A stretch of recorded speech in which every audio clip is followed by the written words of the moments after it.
supporting purpose-built rentals for young Canadians. While Conservatives are voting down affordability measures, we're stepping up and taking care of young Canadians finally getting the keys to their first home. If flushing billions of tax dollars through big bureaucracies actually worked, we wouldn't be having this conversation. This guy's garage. Like and subscribe. Oral questions. Questions orales. The honourable member for Regina Capel. After 10 years of this Liberal government, elites and insiders have never had it so good. Meanwhile, this Prime Minister is telling young Canadians that they're going to have to sacrifice even more.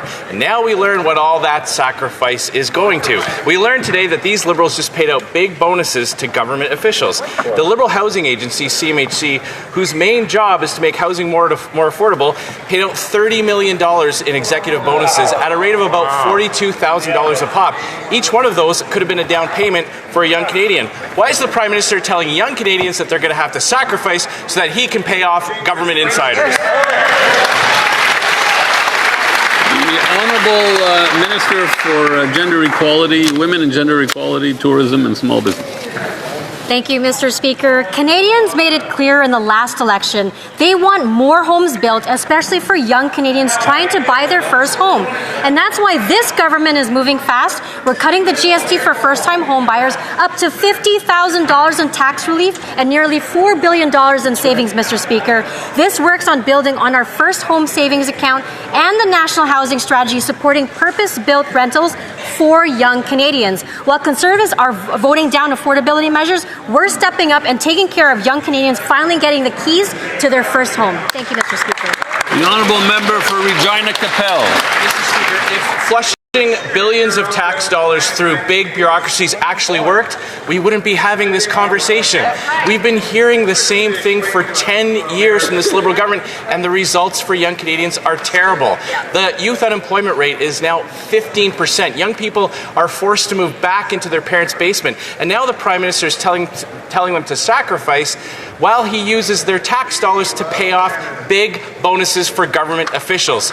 Do these Liberals not realize that young Canadians simply have nothing left to give? The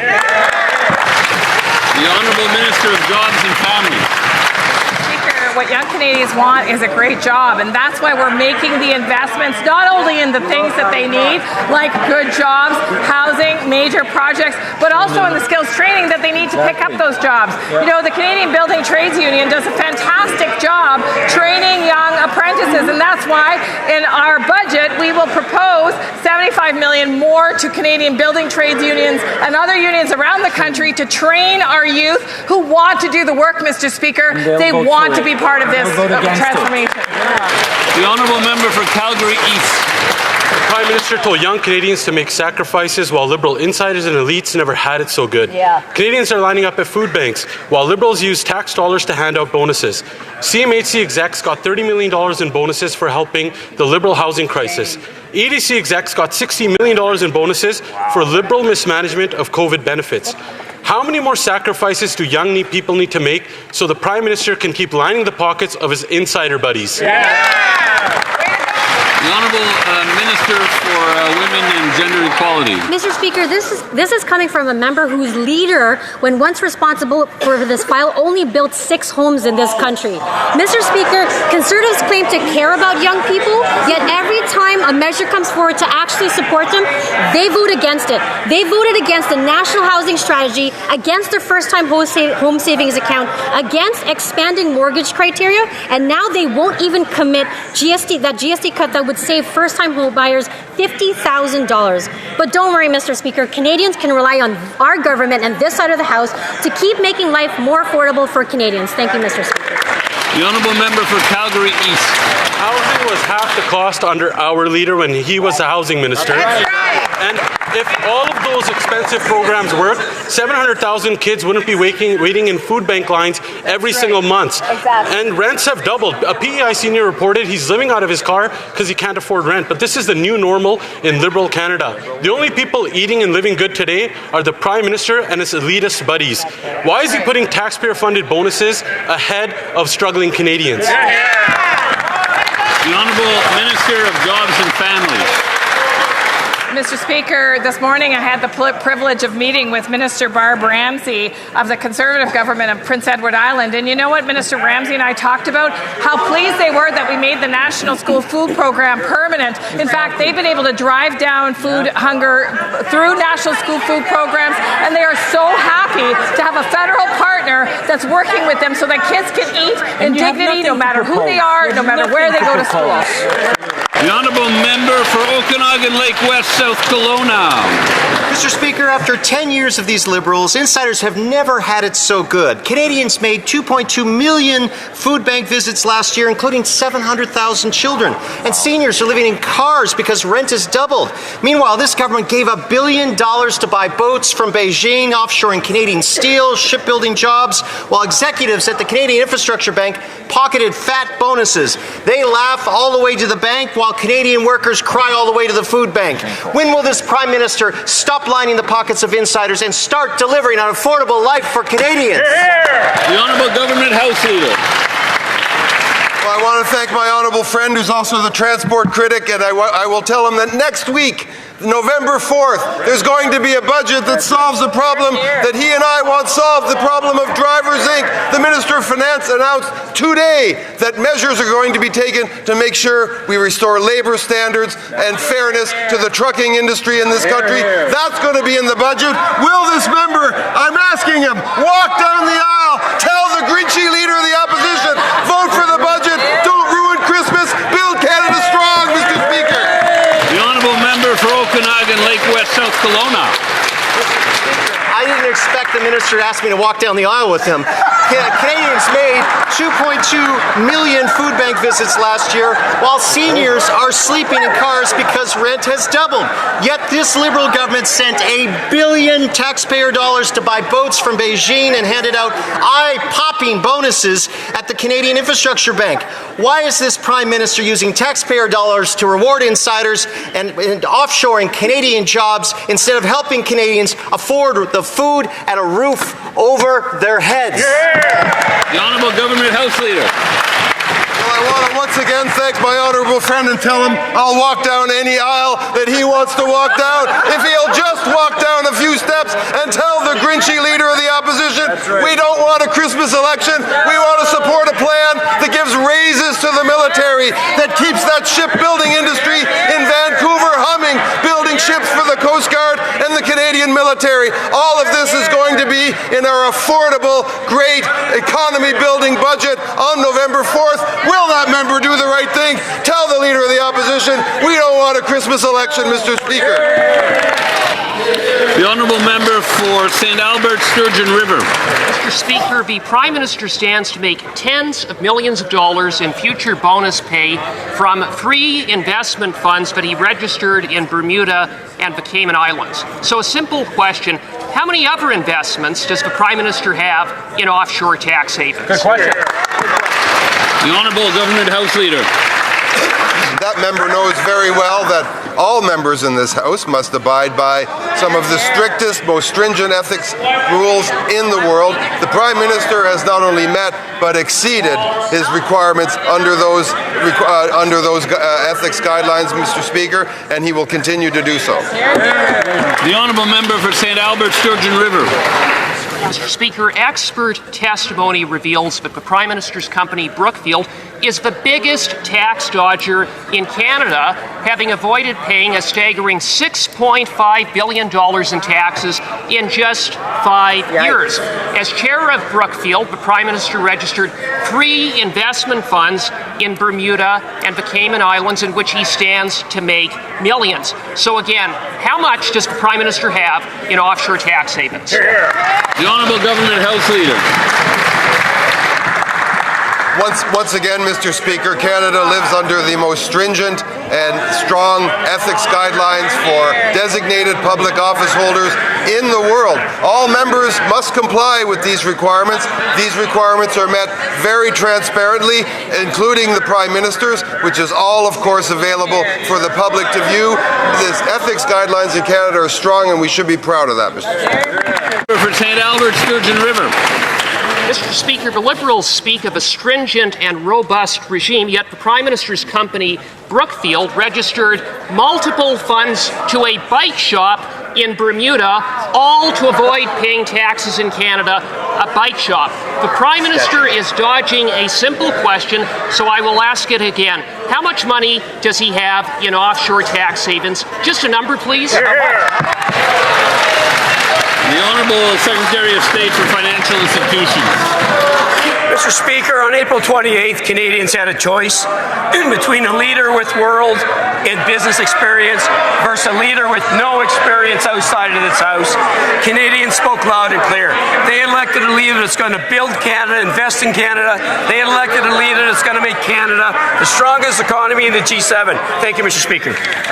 Member for St. Albert, Sturgeon River. Mr. Speaker, the Prime Minister refuses to come clean about his offshore tax havens. Meanwhile, he lectures young Canadians that they need to sacrifice more. Well, after 10 years of these Liberals, they can't afford food, they can't afford rent, they have nothing left to give. So when will the Prime Minister park his hypocrisy, come clean, and tell us how much cash he has stashed in offshore tax havens? The Honourable Secretary of State. Mr. Speaker, while the party opposite is focused on their leader, we're focused on Canada. We're focused on building our economy, the strongest in the G7. Mr. Speaker.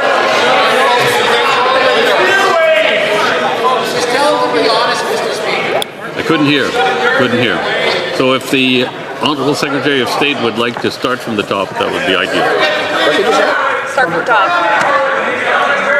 Mr. Speaker, the party opposite has had a bad week. We understand that.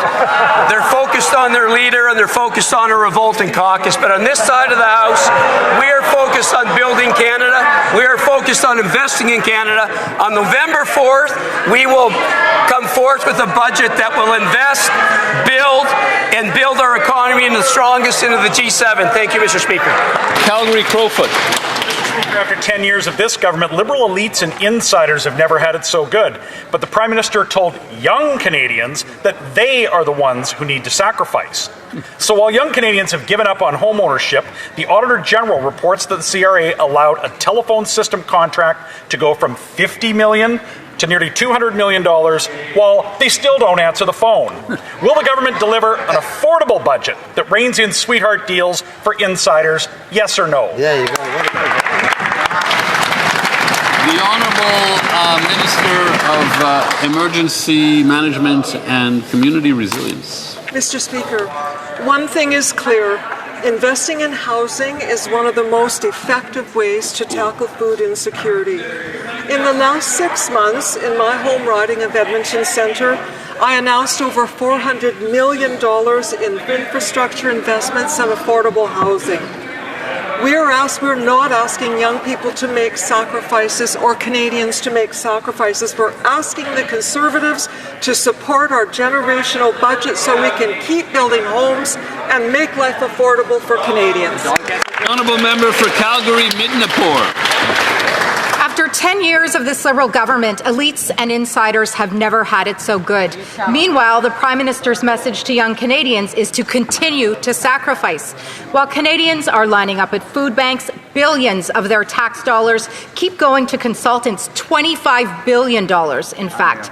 Consultants that don't stick to budgets or, according to the Auditor General, don't even deliver results. So why doesn't this Prime Minister make his friends and insiders sacrifice instead of young Canadians? The Honourable Minister. Mr. Speaker, as I said, one of the biggest drivers of food insecurity is the cost of housing, and that's why we're focused on getting more homes built. That's how you make life affordable for Canadians, and we're starting to see progress. Projects are breaking ground, rents are starting to level off, and more families are moving into homes that they can afford. The Conservatives can criticize all they want, but if they really wanted to help families with affordability, they'd support our budget. Member for Calgary-Midnapore. The numbers don't lie. Canadians have made a smashing 2.2 million food bank visits. Over 700,000 are children. 700,000, Mr. Speaker. Canadians are living in their cars. They are struggling. They can't afford food and they can't afford homes. These are facts. So why won't the Liberals admit that their programs aren't working and that they will choose their friends and insiders over Canadians every single time? Honourable Minister of Jobs and Family. You know, Mr. Speaker, I've noticed that the Conservatives have stopped quoting the report from Food Banks Canada. And you know why, Mr. Speaker? Because in that report, in fact, what Food Banks Canada said is that there are some promising signs from the federal government. Things like Canada Disability payment for the very first time, something those guys voted against. The Canadian Dental Care Plan that's bringing down costs of dental care for Canadians, Mr. Speaker. A national food program and a national housing strategy that's focused on market rent housing. Mr. Speaker, that's what they're prepared to throw at. After 10 years of this government, Liberal elites and insiders have never had it so good. But the Prime Minister told Canadians they need to sacrifice. He promised he would spend less, but instead he spends more. The latest example? The head of his new defense investment agency, who has never served, will draw a $700,000 salary. Meanwhile, rent has doubled, food banks are breaking records, and seniors are living in their cars.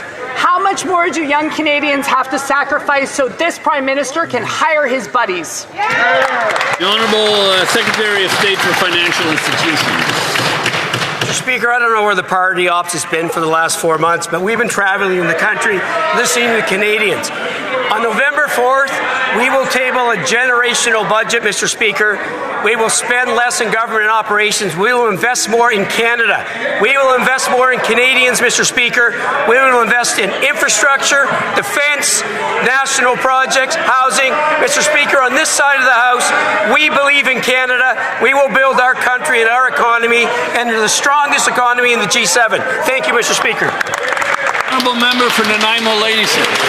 Tell that to the 700,000 kids lined up at food banks. How much more do they have to sacrifice for Liberal insiders?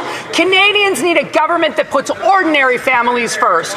While Canadians are sacrificing, the Prime Minister is handing out $700,000 salaries to his high-flying buddies like Halloween candy. When will this Prime Minister stop using taxpayer dollars to line his friends' pockets and finally give Canadians an affordable budget for an affordable life?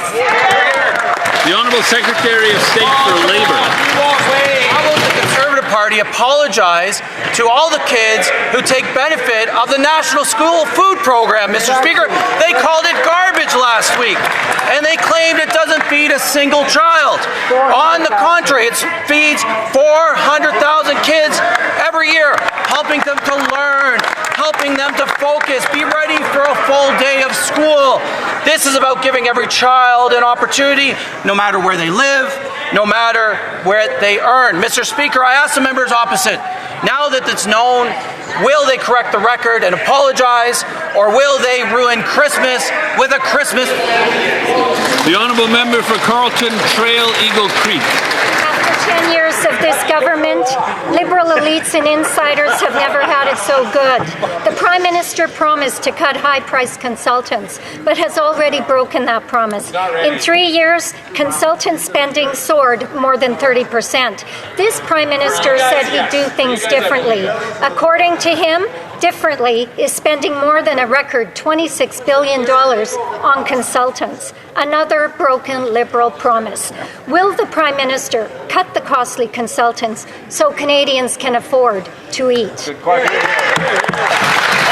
Secretary.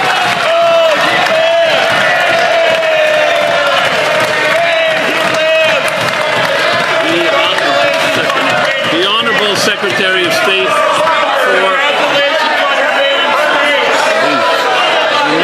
the Secretary of State.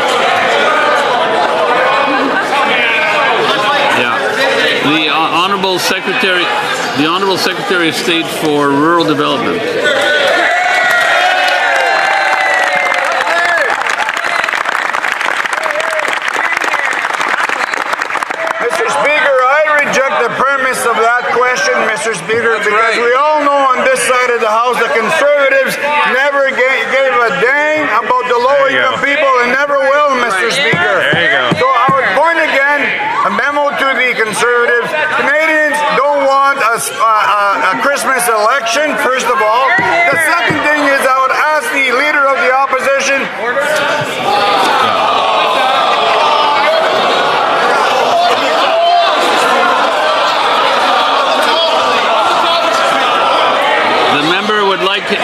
The member would like it from the top. Go from the top. So,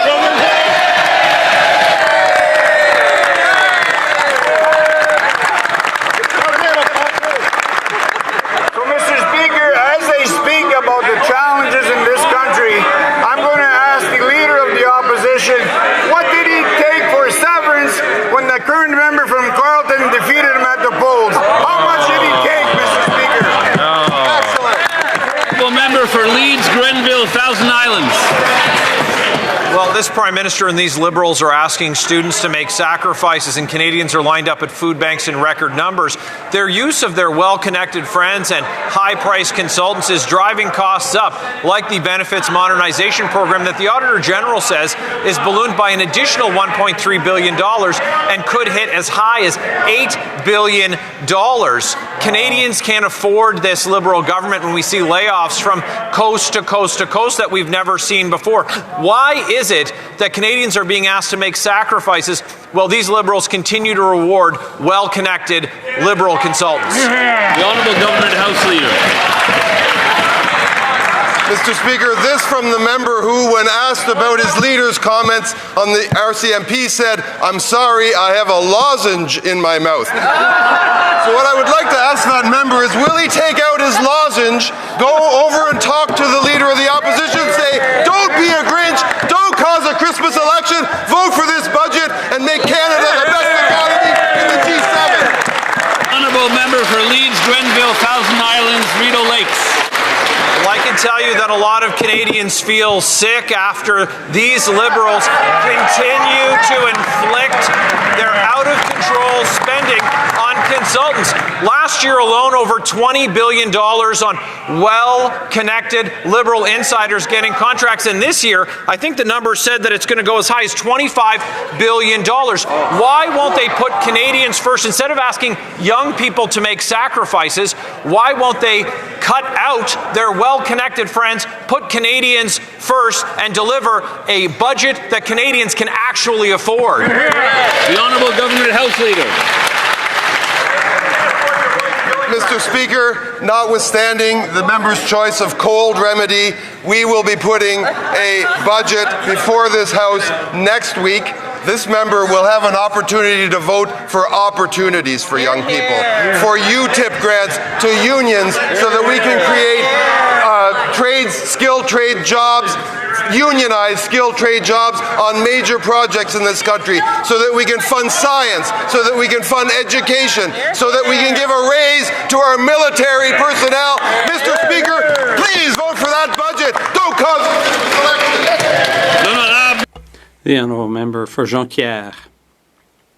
Mr. Speaker, yesterday our forestry industry and its workers were here on the Hill to call on Ottawa to finally support them in their dispute with the Americans. They're asking the federal government to pay them 50% of any future countervailing duties. This is a no-cost measure since we know the American duties are illegal, and ultimately our producers will get reimbursed. But it's crucial for the survival of our sawmills. Yesterday, the minister appeared open to the idea, so it's up to her to turn this openness into action. Will she? The Honourable Minister of Canadian Culture and Identity. I'd like to thank my honourable colleague for that question. Last Friday, with my colleague from Les Pays d'en Haut, we met with the mayors in the Laurentide region and to talk about the $500 million available through BDC rather. And we are going to be there to support the industry and its workers through these tough times. The Honourable Member for Jonquière. Mr. Speaker, it seems the Liberals have been duped as well. It seems they believed their Prime Minister when he said there would be a deal with the Americans in July, and then that there would be one this fall. But there is no deal, and it's clear there is no savior in the Liberal Party. It's a rude awakening. It hurts. But they have to finally understand the urgency of protecting our economy. Our forestry industry is calling for support in the face of countervailing duties.